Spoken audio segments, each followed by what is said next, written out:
and more difficult, not impossible, but more and more difficult to repress speech 2.0. And I do think there is a platform opportunity becoming a technology of liberation in the near future, more and more as it is used in repressive contexts where freedom of speech is obviously curtailed. And as more and more of these civil society groups from the Sudan to Zimbabwe to Burma and others learn from each other about how to more effectively get information out, I think we can see this as a powerful tool. So next slide, and that's the end of my presentation. I really look forward to any conversations, questions. You're all more than welcome to email me or DM me on Twitter. I reply to all text messages or tweets and emails. So I look forward to getting in touch and continue the conversation. Thank you very much.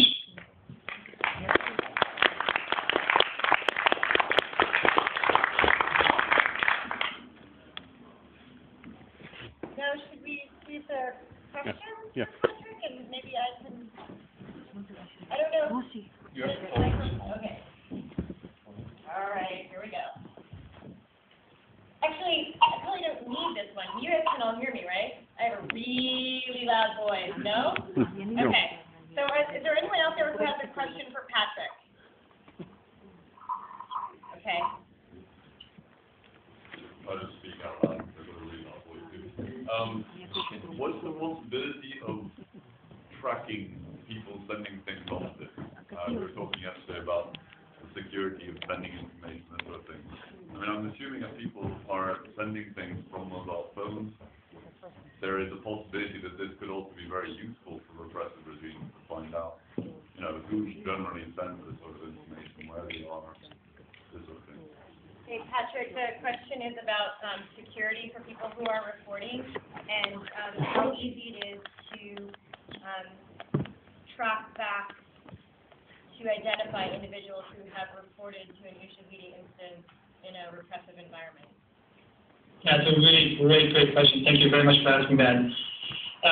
I can definitely speak to that. What the civil society organizations in Sudan did was not text in, oh, there's been fraud in this neighborhood or at this polling station in Khartoum. They actually used code.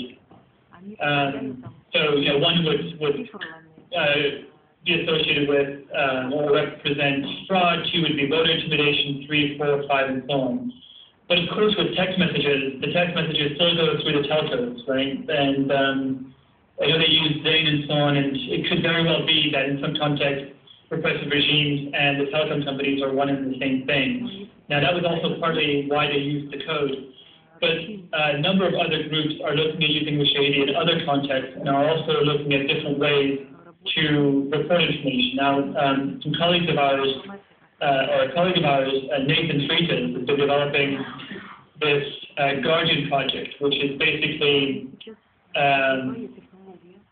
to simplify, it's basically like an app on the Android phone that renders your text messages and communication, address book, all encrypted. So it becomes more of a fortress for information communication. But like I suggested before, it's not only going to be about technology. Now, one of the advantages of moving to a smartphone is that you can then start encrypting that information that comes in and out. Text messages are definitely not unsecure. You can use encrypto SMS. If you're somewhat tech savvy, it takes a little skill to set up, but then you need a Java-enabled phone in order to do encrypted SMS. But we do think that as we move more and more towards smartphone apps, the issue of security is going to be better addressed.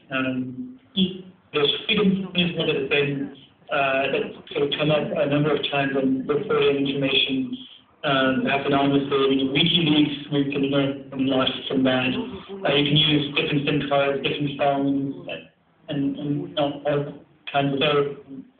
What we're doing at Ushahidi now is working increasingly with colleagues like Nathan and other colleagues who are studying digital security to see how many steps we can take on the technology side of things to make it, to increase or at least minimize rather the risk of communicating with repressive regimes. But we're also looking at, that's one of the reasons I put out the link to my blog post, is to also be very clear that there are some non-technical tactics and strategies that you can take to remain safe. So it's a combination of both.